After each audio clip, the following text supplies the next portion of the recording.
Scotty Kennedy with the Red Bay Museum in Red Bay, Alabama. Come on in, let's show you what we've got here to offer for you.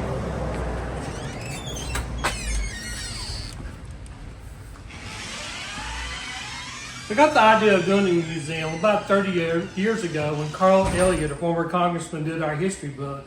We realized there was so much still here from our town and we wanted to share it with everybody. So the building became available and we were able to start making our displays. What we've done is recreate different displays of landmarks here in Red Bay with the actual items. You'll see everything from the hotel lobby over here, the sign, the desk, the staircase, which the hotel is still in operation today.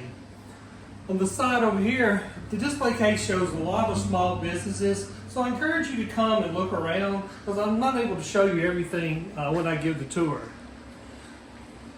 For example, here's one from the Feldman store, which is our Jewish family that was here in Red Bay for years. If you look over here to the other side, these are dry goods stores. And at one time, our post office was located in one of our dry goods stores, Waldrop Furniture Stores. We'll keep going over here. From the drugstore, and it was originally Red Bay Drug Company. It changed names through the years, but I remember it from the 60s on as False Rexall Drugs, as you see in the neon sign. And we have the original soda fountain, which is Tennessee Pink Marble. Another dry goods store over here. It features a lot of stuff from the neighbor store. And as we keep walking, we come to the theater display. It was actually the building across the street, which burnt several years ago. But you'll see the original ticket window, the light fixtures, and the seats. And I'll throw in this because we do end with a display on Tammy Wynette. Tammy Wynette said in her autobiography she got her first kiss at the Red Bay Theater. So we tell everybody it's one of these seats. Argue with me. The farm display here is just different items from the farm because that's how people made their living for so many years here in Red Bay. We kind of created a little general store here from the country. A really neat display that we didn't know was here until we started the museum was the original bank cashier windows from the Bank of Red Bay. So we had them restored and put together here. From our medical display, we'll start with this Red Bay Clinic from the 1920s up to the hospital, which was built in '67. So we have a variety of items from the medical community. Walking through here, we have a desk that came from City Hall. A lot of items there we use, like a top rotter. And this we'll work our way through here to the City Hall, which also includes a jail door. In the entrance to City Hall, we were able to get this after City Hall burned. It didn't fall in, but the limestone is from the Rockwood community here in Franklin County.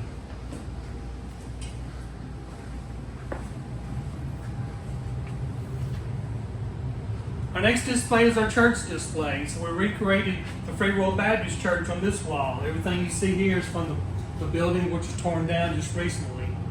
The Methodist Church, Church of God, Pentecostal. We even have a pulpit from the old black church and Baptist. We tried to show all the different faiths.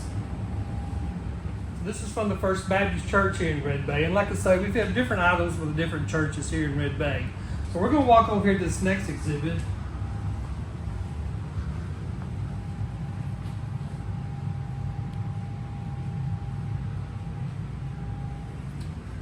On this side, another display from City Hall. And you see the table and chairs. You can see the photograph that was from the time, probably in the 50s and 60s when they used them.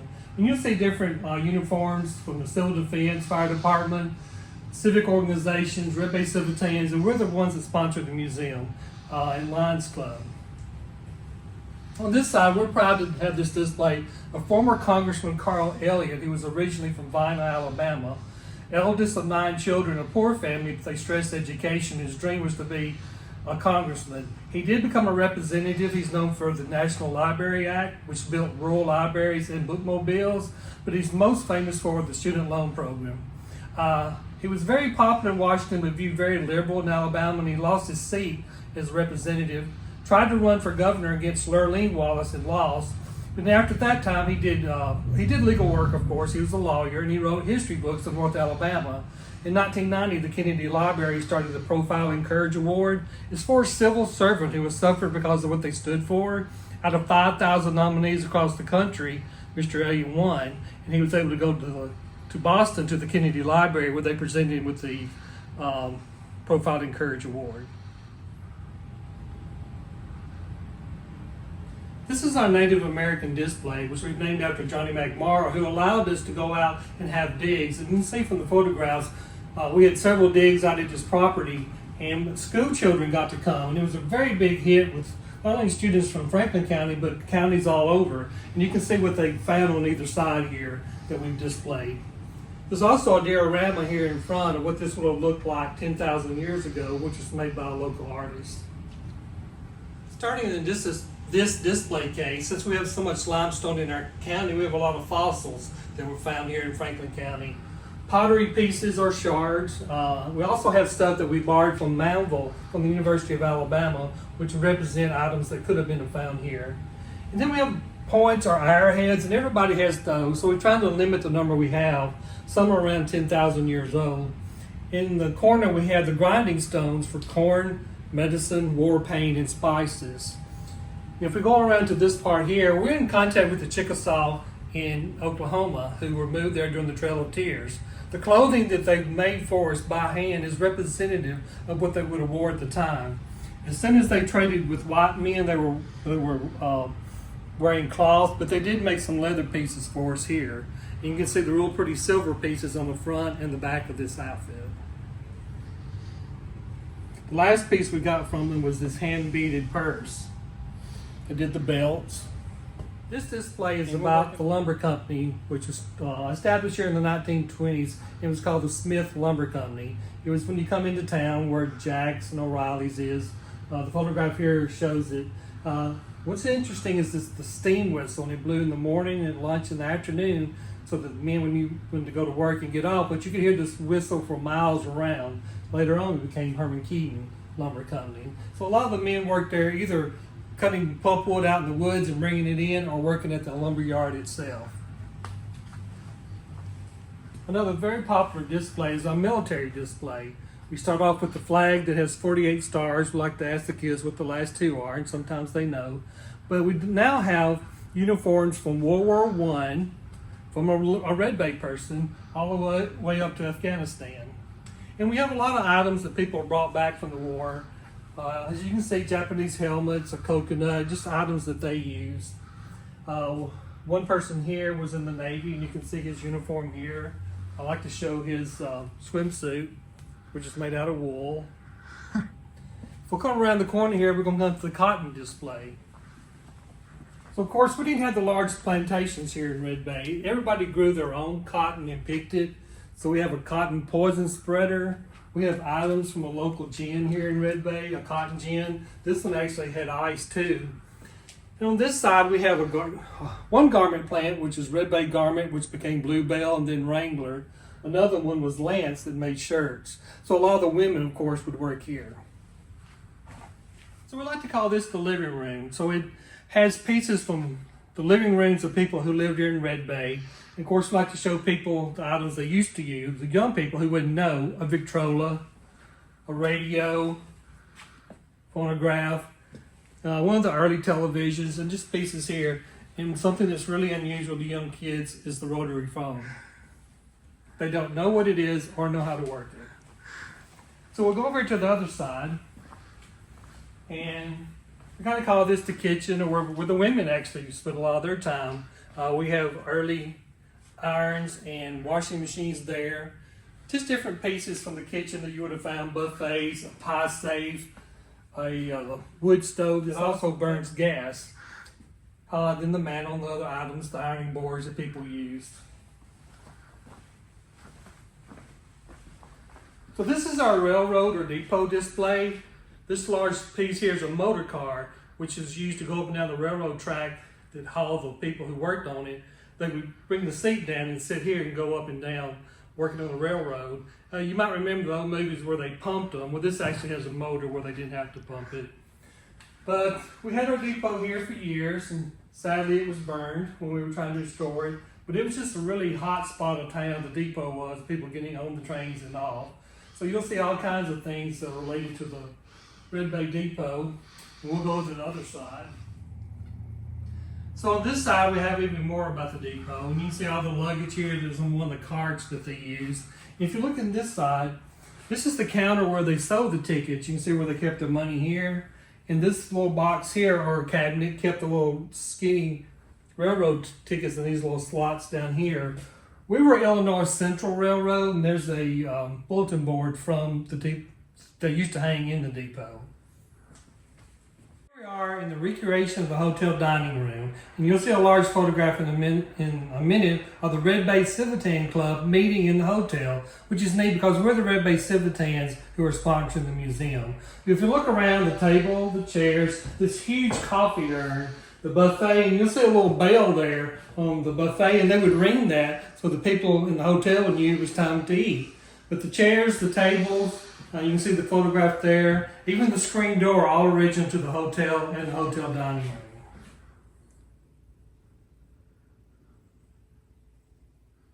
Our next display, we started out with things from the hotel kitchen, but then we just started adding stuff from kitchens from people's homes here in Red Bay. So if you look around, you'll see these pressure cookers, pottery, all kinds of items that we all grew up using actually from our own kitchens here in town. And people are really amazed at some of our old refrigerators here. The one on the left is one of the first electric refrigerators here in Red Bay. But a lot of neat items that we all grew up with in our kitchens.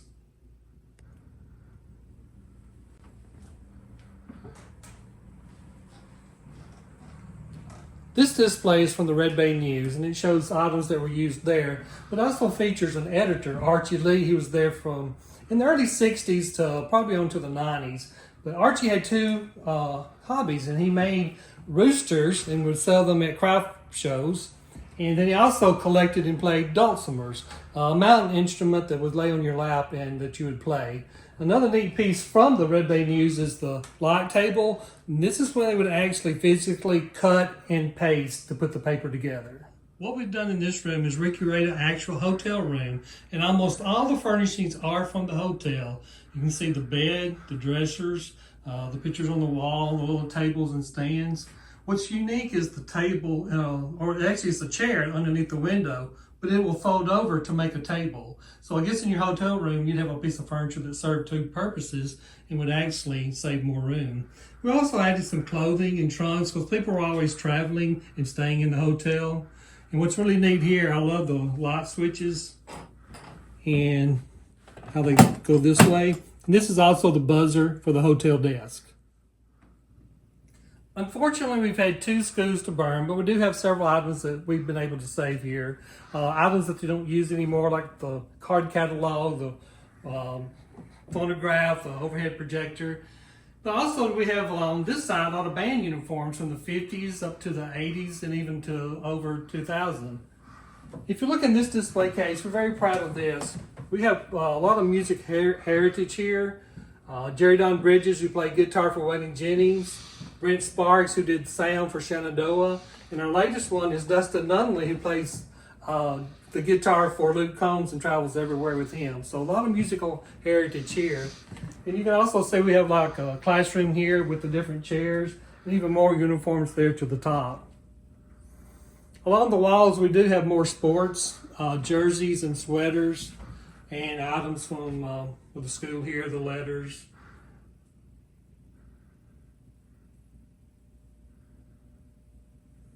If you look on this wall, we actually have pictures of the first school here in Red Bay, which burned in the 1920s. This was built in 29, and unfortunately it burned in the 60s. And more stuff from even local schools out in the country, for instance, Pogo School.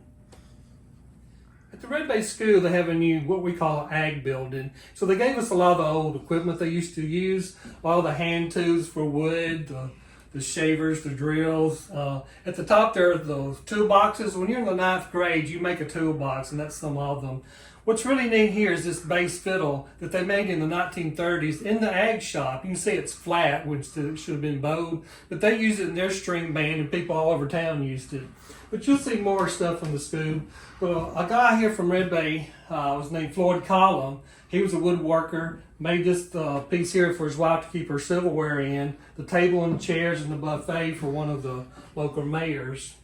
And his brother, Fred, would even make his own paint by using clay and glue. And this is a new exhibit here. It's from Don Hastings, who laid brick, masonry, and his family had that made with all his tools, and we just recently got that.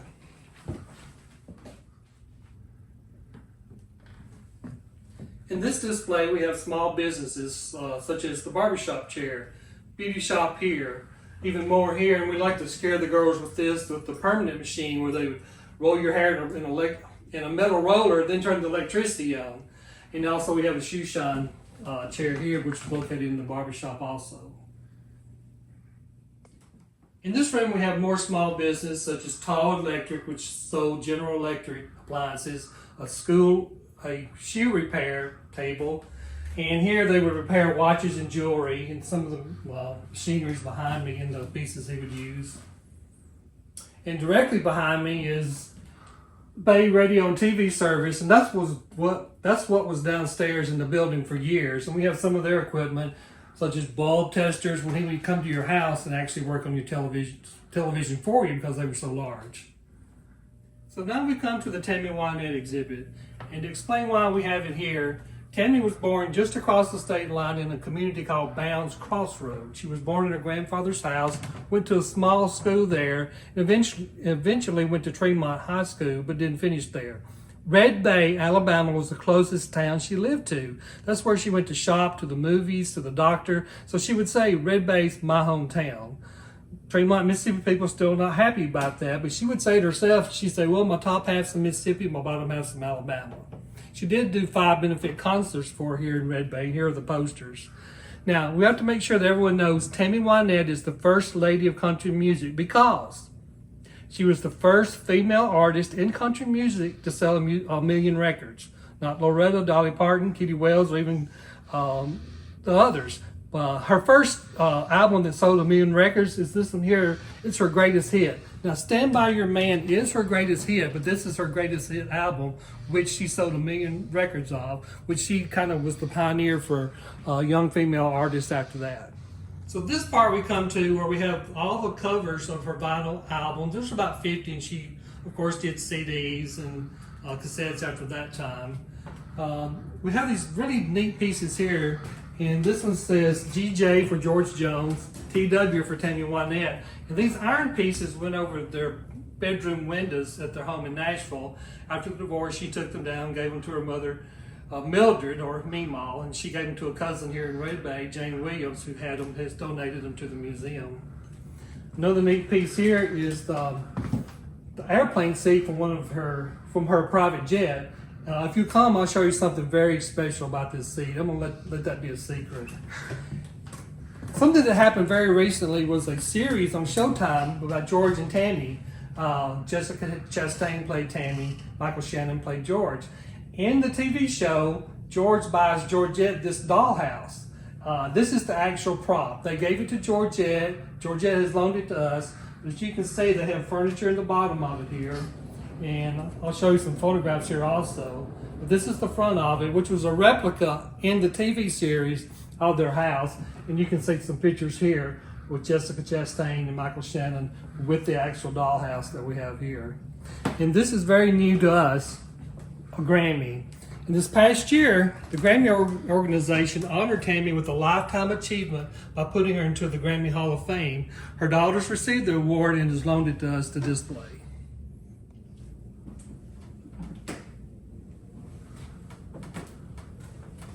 So we have more items of Tammy's here. We have a lot of her clothes. Tammy was such a giving person. She would give her clothes away to her family and fans and friends. Some we got off of eBay that would come from auctions.